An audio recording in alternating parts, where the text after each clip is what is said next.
Breaking news, moment by moment, folks, we are hitting new session lows. I need you to look at the S&P 500. When we started the program 28 minutes ago, we were down about 50 points, and now we're down 60. So we're watching this very closely. There's an acceleration to the downside at the moment. Who knows exactly which piece of the very ugly puzzle today is affecting, but there are concerns about trade. That's kind of taken actually a back seat.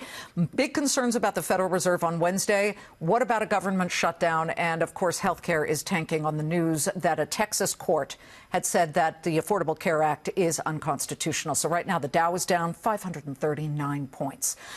And to this, exactly 1 year ago today, Bitcoin, the world's most valuable cryptocurrency, reached a record high of $19,783 per coin. Fast forward to this afternoon, and it stands at just a seventh of that. It is up $325, though, to $3,535, having lost more than 16,000 of its lofty value. But wait.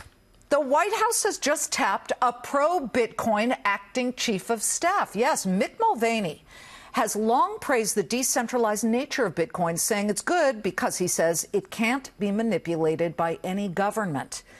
We'll tell that to the Securities and Exchange Commission, who's been disinclined to approve Bitcoin funds and ETFs until the digital currency is proven totally secure. So we said, time for a bull-bear debate on this anniversary. Our bull is CoinList co-founder and president Andy Bromberg, and our Bitcoin bear, author of The Real Crash, Euro-Pacific Capital CEO Peter Schiff. Andy, to you first. Why, when attempts to make crypto mainstream through the creation of funds are swatted down every day by regulators, and there's even a DOJ criminal probe into price manipulation, why do you still see the bright side of Bitcoin? Yeah, it's a great question, Liz. I think what we have to remember here is that this is an incredibly young industry. Bitcoin was created only 10 years ago, and if you compare that to traditional markets that have been around for centuries, there's a lot of work we have to do to regulate these markets. The SEC has said that the markets are not developed enough, not regulated enough, there's not enough transparency, and that is something that the top companies are working on, but we're just not there yet. And so we're excited because the fundamentals are still there. The technology that has been created, this blockchain that enables a distributed set of people to create consensus and power a new generation of financial instruments, that's still there. So you're not concerned about it having been at 19,000 and in just a year it's now at 3,000? It's easy to find digs at technologies that are new. But what we're seeing is that in these past 10 years, there have been 4 or 5 times when Bitcoin's retraced 80 or 90% of its value.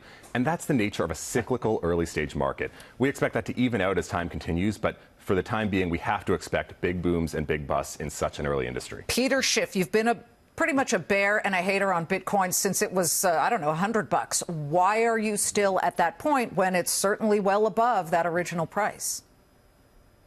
Well, bubbles can get very large, as a lot of people are about to find out. That's one thing that stock market investors have in common with Bitcoin hodlers, is they refuse to admit that the bull market is over. Look, Bitcoin may be young, but it's going to have a very short life, because the problem is the underlying premise is flawed.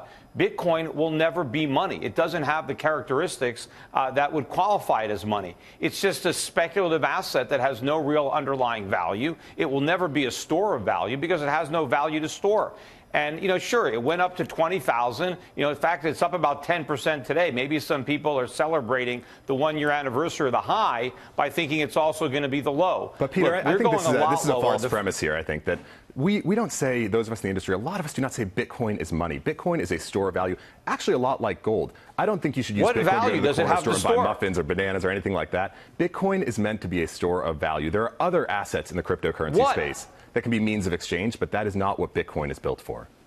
What value does Bitcoin have? Why is it worth $20,000 a coin or $2,000 a coin or $2 a coin? I think what can I do with a Bitcoin? Price commodities, and same as gold. Gold's value does not come from it being used in practical applications. Gold's value comes from where the market values it, again, as a store of value, and Bitcoin is the exact same thing. What is the next 10 years? Peter, no, that's wrong. Peter, what are the next 10 years of Bitcoin to look like, since we've got the last 10 years in the rearview mirror?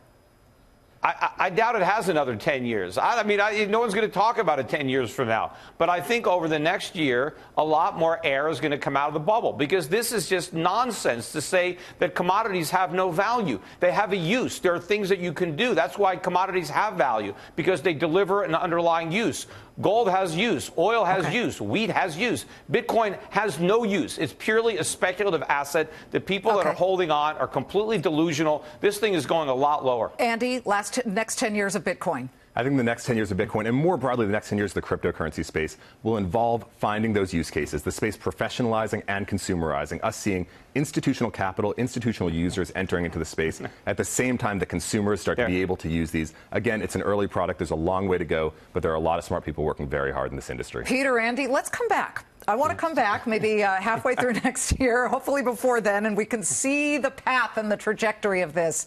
Thanks so much, Peter Schiff and Andy Bromberg.